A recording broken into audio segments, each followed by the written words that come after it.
Welcome back, everyone, to another edition of the Koffers News here at the Kaiju Kingdom podcast. And while we don't have a ton of news this week, we do have some very big announcements. Well, depending on your definition of big, I think they're kind of big, but we'll get into that in a second. So without further gib-gabbing, let's jump into what is going to destroy your wallets in the upcoming months.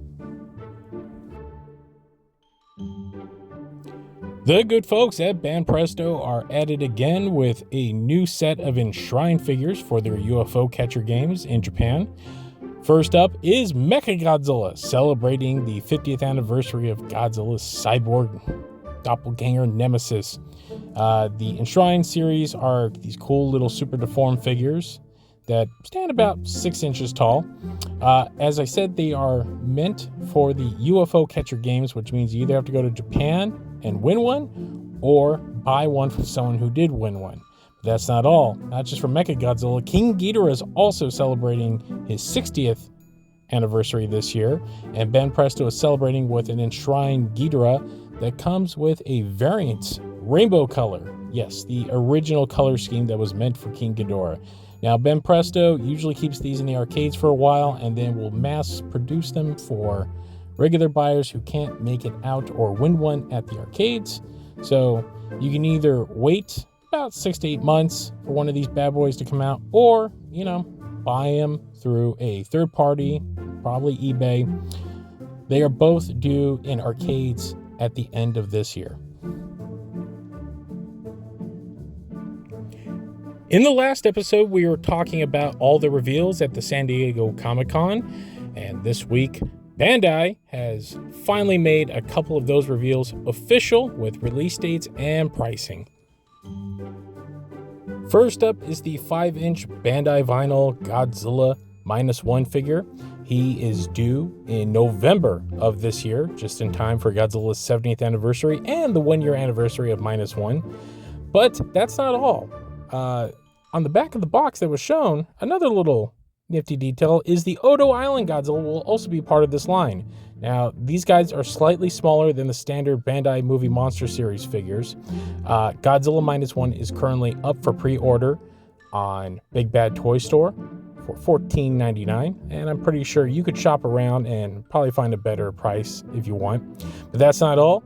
The Godzilla -1 action figure that is part of Bandai Namco's action figure line is also set for release this November with a suggested retail price of $27.99.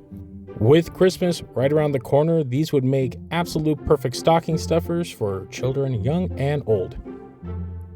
Now, if the 5-inch figures aren't your thing, on the Japanese side, Bandai has announced a new wave of movie monster figures. Up first is the mold that refuses to die in the 54 Godzilla, which is offering absolutely nothing new, but I understand why they're putting him out because, well, it is the 70th anniversary, after all, of the original movie. If you already have this guy, I would avoid him. Also up is another remold of the 2019 Legendary Godzilla, this one without the dorsal plates lit up. And I would say if you have this figure in one of the various forms already, unless you're a completionist, I would skip this guy. But if not, can't go wrong. These guys are generally about $25 to $30 a piece. In a stunning turn of events, a previous Bandai Premium only figure is getting a mass production, which is the Shin Godzilla Atomic Blast version with the big unhinged jaw. So if you couldn't afford this guy the first time around, he will now be available in a much more wallet-friendly style. And last but not least, a brand new mold. Yes, Little Godzilla is joining the Movie Monster Series lineup in arguably what is one of the best looking of the Movie Monster Series figures they have done thus far. If this guy actually looks like this as he appears here when he hits store shelves, this to me will probably be the shining figure of the entire line, which is wild if you really think about it, considering that Little Godzilla was kind of the butt of the joke for the longest time. These guys are due in December and can be pre-ordered through the Japanese Godzilla store, and I expect the American store to have them not too long after that. As shown off in our last episode of our Comic-Con footage, Diamond Select has a new line of PVC statue figures coming out, and this week they have finally announced the release date and price point for 2 of them. Godzilla Evolved from Godzilla X Kong, The New Empire, and King Kong. They both stand about 12 inches tall and come with a diorama base. Both will retail for $84.99 and are due in April of 2025. You can pre-order now through various online retailers like Big Bad Toy Store. And I saw these in person and they look pretty damn awesome. So I would jump on these if I were you, and especially if you want something that looks good on your bookshelf.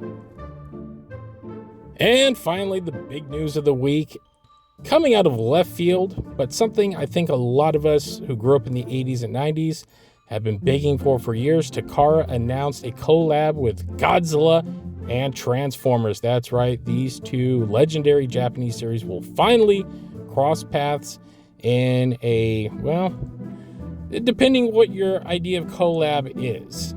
So the figures that were revealed were a Optimus Prime and a Megatron. Optimus having a Kiryu paint scheme and, thought to be transformation, with Megatron weirdly being Godzilla, also with a interesting paint scheme as well. Both of these figures were announced as part of a larger cross-promotion collab with Takara for Transformers' 40th anniversary. Zoids and Macross were also involved in the announcement. But I don't know. What say you? Because turns out these aren't brand new molds, but basic repaints. Optimus is essentially a remold of a previous Megatron figure with a Kiryu paint scheme, while Megatron is essentially a Grimlock body with a Megatron head and a new paint scheme. Depending on your love of both of these franchises, this is going to be a hard one for a lot of people. I know some of us were wildly excited when this was first announced, but once we got to see the real deal, it's a little more disappointing. So these are due out in November, and make up your mind. I'm not going to tell you what to buy, but these kind of look like a hard pass for me, especially considering my love of both the series. Well, that wraps up the merchandise news for this edition. Remember, if you like what you see, we do have a show. It's called The Kaiju Kingdom Podcast. You can find us at thekaijukingdompodcast.com, or you can stream us wherever you find better podcasts. You can follow us on social media, as you see right there. And if you like this video, give us a like. We have a lot of other cool stuff on our channel. Or don't. I'm not your dad. I'm not going to tell you what to do. On that note, that will wrap up this edition of the Koffers News. Thanks for watching, guys. We'll see you next time.